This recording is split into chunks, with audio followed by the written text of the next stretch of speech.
Oke, kita mulai jadi.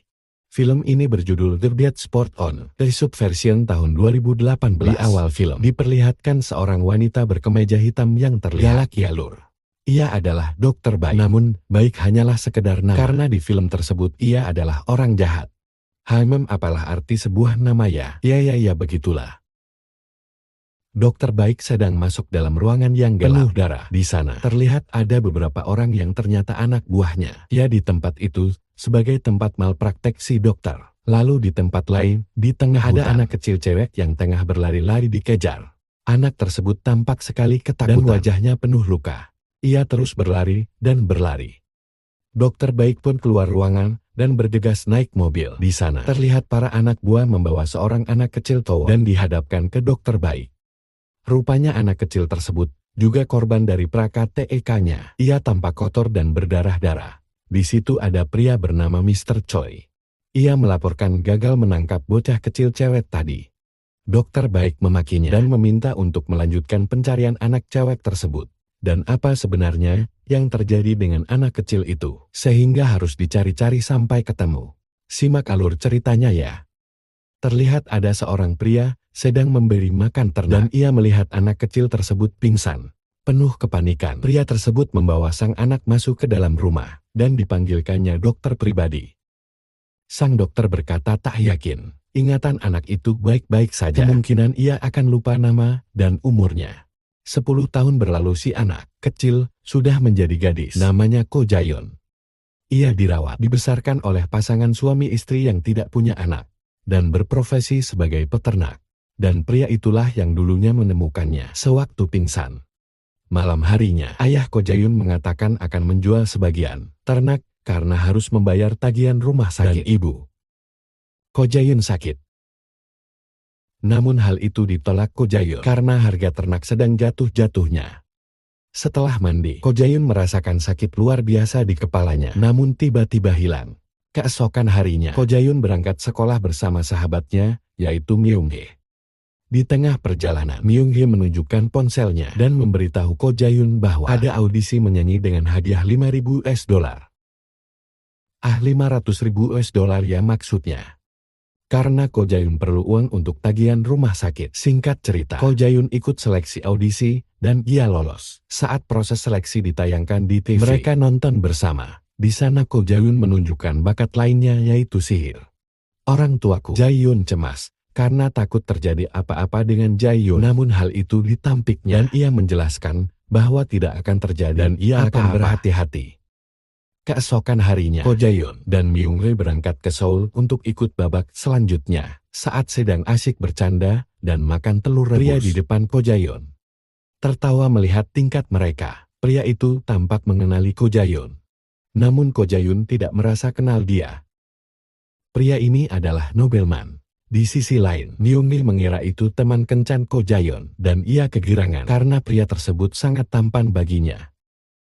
Mengetahui hal itu, Ko Jaeon pura-pura tidak ingat apapun masa lalunya dan berkata ia tidak mengenalnya.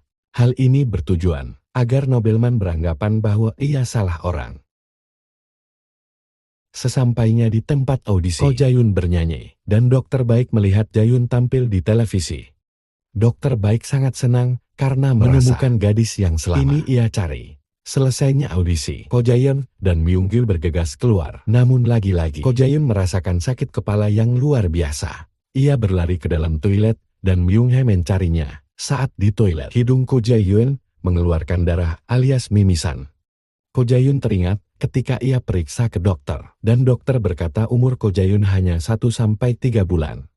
Kecuali jika ia transplantasi sumsum tulang belakang orang tua kandung. Dan hanya itu solusi yang bisa diberikan. Namun ya Ko Jaeon tidak mengetahui siapa orang tua kandungnya. Shin kembali ke toilet. Ko Jaeon berusaha menguatkan diri dan dengan Myung-hee mereka keluar menunggu taksi. Selagi menunggu taksi, ada 2 mobil hitam menghampirinya. Mereka adalah anak buah Dokter Baik yang diutus menjemput Ko Jaeon. Ko Jaeon dan Myung-hee tidak mengenali mereka. Namun gerak-geriknya membuat Ko Jaeon dan Myung-hee merasa tidak nyaman. Myung-hee mulai curiga dengan gerak-gerik mereka, lalu menarik Ko Jaeon berlari menuju taksi dan bergegas ke stasiun Seoul. Sesampainya di kota dekat rumah Ko Jae-yeon dan Myung-hee menunggu bus. Namun bis tak kunjung datang. Myung-hee pergi ke toilet sebentar. Saat Ko Gyan berdiri sendirian, ada mobil hitam menghampiri Ko Gyan dan ternyata itu adalah si pria yang di dalam kereta. Nobelman menyinggung orang tua Ko Jae-yeon. Ia berkata bahwa orang tuanya sudah tua dan tidak aneh kalau mereka mati. Lalu Nobelman bergegas pergi. Mendengar hal itu, Ko Jae-yeon berlari menuju rumah karena takut terjadi apa-apa dengan orang tua. Sembari berlari, ia meminta Myung-hee menelepon ayahnya untuk datang ke rumah Jae-yeon. Ayam Jung-hee pun bergegas ke rumah Jae-yeon. Nobelman pun tiba di depan rumah Jae-yeon bersama kawannya. Tak lama kemudian, Ayam Jung-hee, Opsirdu datang. Opsirdu menanyakan identitas Nobelman dan seluruh kawannya yang di dalam mobil. Singkat cerita, Ko Jae-yeon pun tiba di rumah. Ia naik taksi. Karena melihat mobil polisi kosong, Ko Jae-yeon semakin panik. Ia berlari masuk ke dalam rumah untuk memastikan semua baik-baik saja. Dan ya ternyata benar. Di dalam rumah, ayah Ko Jae-yeon dan Opsirdu sedang bermain remi. Ketika Opsirdu berpamitan pulang, ia mengatakan tadi ada orang Amerika datang kemari dan bertanya apakah Jae-yeon mengenalinya. Dian pun berkata ia tidak kenal. Barangkali orang itu salah alamat katanya. Di lain tempat, ternyata Nobelman dan kawannya mendatangi seorang profesor. Profesor itu dulunya bekerja sama dengan Dr. Bai. Di sana keluarga profesor dibunuh Nobelman, dan rumahnya dibakar. Hal itu bertujuan agar profesor mau bekerja sama lagi. Haimem cukup sadis ya lur. Di restoran mewah, Dr. Baik dan Mr. Choi bertemu. Di sana Dr. Baik memutus hubungan dengan Mr. Choi dan mengatakan Mr. Choi tak perlu ikut campur dalam pencarian Ko Jae-yeon. Mendengar hal itu, Mr. Choi tampak marah namun tak berdaya. Mr. Choi bergegas pergi menemui dokter yang dulu juga bekerja sama dengan Dr. Baik. Dokter itu mengatakan Jae-yeon harus dibunuh dan diambil otaknya sebagai bentuk bukti kerja keras selama ini. Selain itu tubuh Jae-yeon harus dibedah agar penyakit Mr. Choi bisa disembuhkan. Malam hari saat Ko Jae-yeon tidur bersama Myung-hee, ternyata ada segerombol orang masuk ke rumah Jae-yeon. Mendengar keributan di luar, Ko Jae-yeon bergegas keluar. Seketika ia ditodong pistol, sementara Myung-hee ditodong pisau di lehernya. Pria tak dikenal menghampiri Ko Jae-yeon dan berkata, dulu ia hampir mati di tangannya. Sembari menangis, Jae-yeon mengatakan kalau mereka salah orang dan meminta mereka untuk pergi. Pria itu meminta Jae-yeon membuktikan bahwa dirinya bukanlah orang yang mereka cari. Sembari leher Myung disayat pisau, lalu Jae-yeon melihat sahabatnya berdarah. Go Jae-yeon mulai emosi dan menunjukkan keganasannya. Pria itu dipukulinya hingga berdarah dan ditembakinya hingga mati. Melihat keganasan Ko Jae-yeon, Myung-hee justru ketakutan. Tiba-tiba Nobelman muncul dan Jae-yeon mengatakan, mau apa dariku? Nobelman pun mengajak Ko Jae-yeon ikut bersamanya jika ia tidak ingin hal buruk terjadi dengan orang tua Ko Jae-yeon. Mendengar hal itu, terpaksa Ko Jae-yeon ikut bersama Nobelman. Di tempat lain, Mr. Choi menyiapkan pasukan baru untuk menyerang markas terbaik karena ia merasa dihianati. Singkat cerita, Nobelman dan Ko Jae-yeon tiba di markas. Dokter Baik siap melakukan rencananya. Ko Jae-yeon didudukan di kursi dan digembok tangannya. Dari dinding depan Jae-yeon, Dokter Baik mengajaknya bicara. Ko Jae-yeon bertanya mengapa ia dibawa tempat itu, dan ia berkata, tak ingat apa-apa. Dokter Baik menyuruh anak buahnya menyuntikkan sesuatu cairan ke dalam tubuh Jae-yeon agar ingatannya kembali pulih. Ko Jae-yeon ingat dulu ketika ia kecil, ia dijadikan kelinci percobaan oleh Dokter Baik. Percobaan itu bertujuan rekayasa genetika pada otak, menjadikan manusia menjadi punya kekuatan super. Dokter Baik juga bercerita di antara anak-anak lain, Ko Jae-yeon lah yang mendekati sempurna, sehingga ia punya kekuatan super melebihi anak-anak lain yang menjadi korban. Tiba-tiba Ko Jae-yeon merasakan sakit kepala luar biasa. Dokter Baik mengatakan sakit kepala itu jika tidak diobati dapat menimbulkan darah di semua lubang dalam tubuh Ko Jae-yeon. Namun hal itu bisa diatasi dengan penyuntikan serum berwarna biru yang berjangka 1 bulan.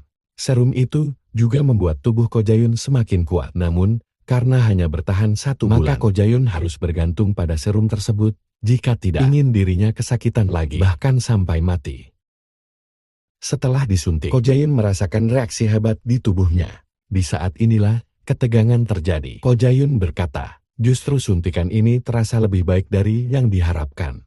Ko Gian memanfaatkan momen tersebut untuk ajang balas dendam. Ia menyerang anak buah dokter baik satu persatu yang ada di dekatnya. Lalu tiba-tiba muncul dari belakang dokter sembari menodong pistol. Ko Jae-yun berkata, sebenarnya aku mengingat semuanya. Mana mungkin gadis sepintar aku lupa akan hal itu.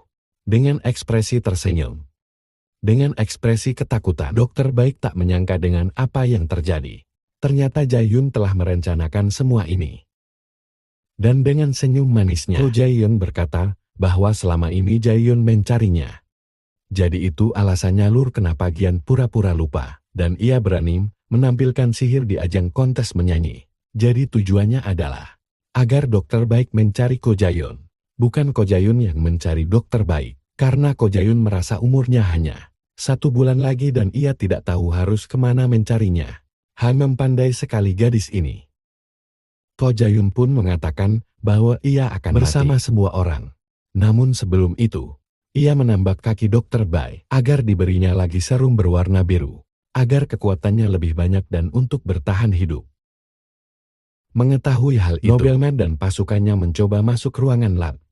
Namun mereka ditembak dari belakang. Yang ternyata itu adalah Mr. Choi dan pasukannya. Mr. Choi datang untuk merebut Ko Jae-yun. Maka terjadilah perkelahian antara Nobelman dan Mr. Choi.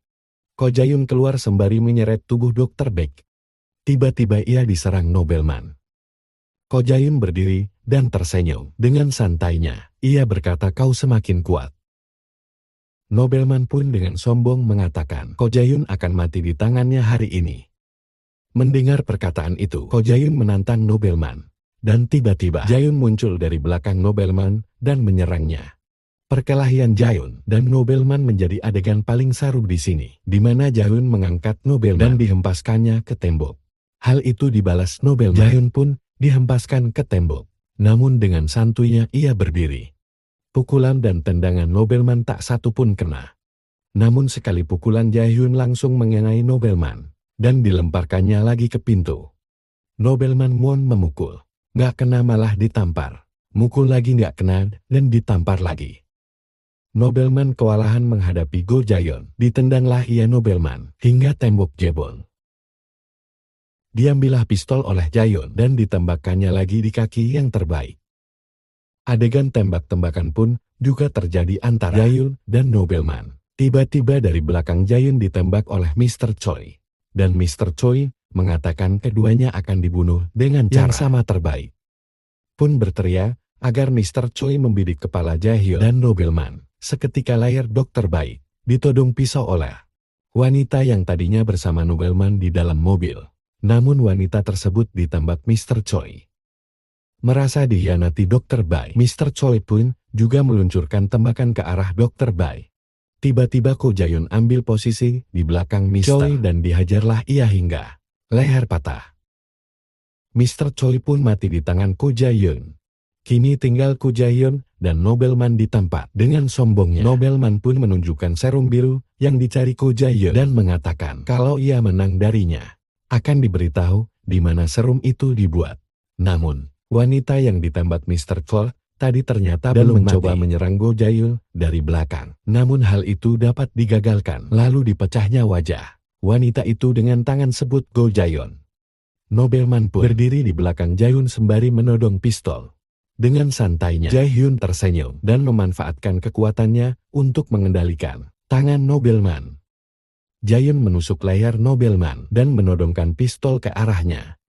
Jae-yun kembali bertanya di mana serum itu disimpan. Setelah Nobelman menjawab dan Gian mendapatkan jawabannya, Nobelman pun mati ditembak.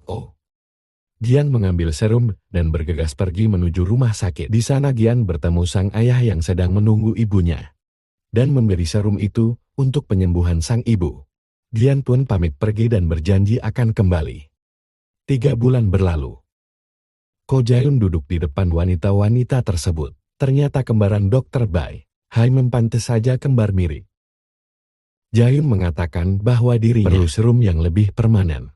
Ia berkata, ada seseorang yang memberitahu hal itu. Makanya ia datang.